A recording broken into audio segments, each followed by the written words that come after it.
Alright, so in this video I'm trying to demonstrate the magic brush feature on the Capture 123, or rather a shortcoming with that feature. It does work for quite a few scenarios, but in some cases I'm getting weird result, and there's some artifacts that is coming up. I don't know what's causing it. So fundamentally, I thought the magic brush, the feature, the objective of the feature is to select certain area based on the pixel chemistry. I'll just call it that. So it's just the selection part that is intelligent. That's what I kind of understood. So on this photo, the two subjects have very dark exposure because of well, whatever reason. If I want to use the magic brush feature, I press the magic brush and I get my M to get the red color shown up whenever I'm putting it. So let's just say that I'm put a dot on her face and this got selected. I put something on the leg, something on the other leg, and something on her arm, and she is also selected, which is fine because probably the pixel is the same. Let's say I select her other hand. So now I kind of have most of the skin selected. Okay. Now I press the M button to kind of disable that the markup on this on the red. Now I'm trying to expose them.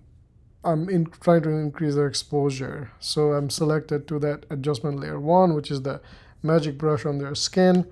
If I press the exposure, there's something I noticed quite a few times. It's like, if you notice, there's a weird artifact. If you see the skin, it's not normal exposure because I mean this is probably maybe 3 stops.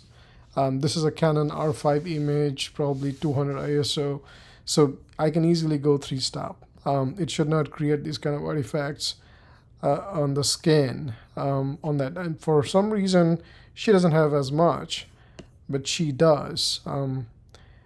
So I don't know. I mean, I'm just thinking that it's just a matter of the magic brush feature is just a selection. So why would it apply this weird artifacts here, right?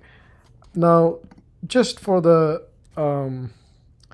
comparison, now let's just say I disable this layer and I add a new layer for just exposure. Let's say put a graduated filter, and then I bring in, let's say, 3 stops, which is what I was before, right? 3 stops. And so if I do 3 stops, as you can see, I mean, it's not nice, but it's usable. I mean, I'm not gonna do 3 stops here. So the other thing I notice is that the degree of exposure increase is much more for the normal graduated filter or normal brush. But if I use magic brush and did the same 3.01 exposure, first of all, it screwed up the skin tone and everything. It created these weird artifacts, but it's much less than 3.3 stop exposure. So what I'm trying to conclude is I think the magic brush is not just a selection feature. It does do the selection, but then after that, when you try to put adjustment on it, it seems like it doesn't do a normal exposure or other kinds of adjustment. It does some weird intelligent things inside whatever has been selected, and it does produce some kind of bad artifacts at that time. So it's unfortunate because I really was hoping that the magic brush, all it did was selection, and then after the things have been selected, you already have your basic framework, which is to apply the adjustment in that selected area. So I don't understand why Capture One would do something more than that. And if it didn't, if Capture One didn't do anything more than that, it would have been perfectly fine. Like my graduated filter, it does do a you know, 3-stop exposure. I don't probably need 3 stop. Maybe this is sufficient for me. Again, I'm gonna have to adjust the water and the sky and everything, but at least the skin is right in 1.87 stop.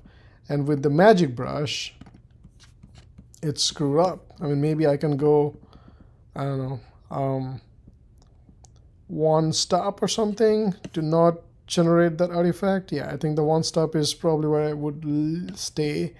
And then maybe I'll just combine that with some lesser degree of graduated filter to see if I can get kind of a combination of the two things kind of working together. But this is a quite a bit, I mean, I'm a bit disappointed because, you know, Capture One didn't have to do anything special, anything different than just applying the adjustment to whatever selection has been done by the magic brush. The magic brush should just do the selection, and let alone any kind of adjustment happen as the normal framework does for any kind of selection area.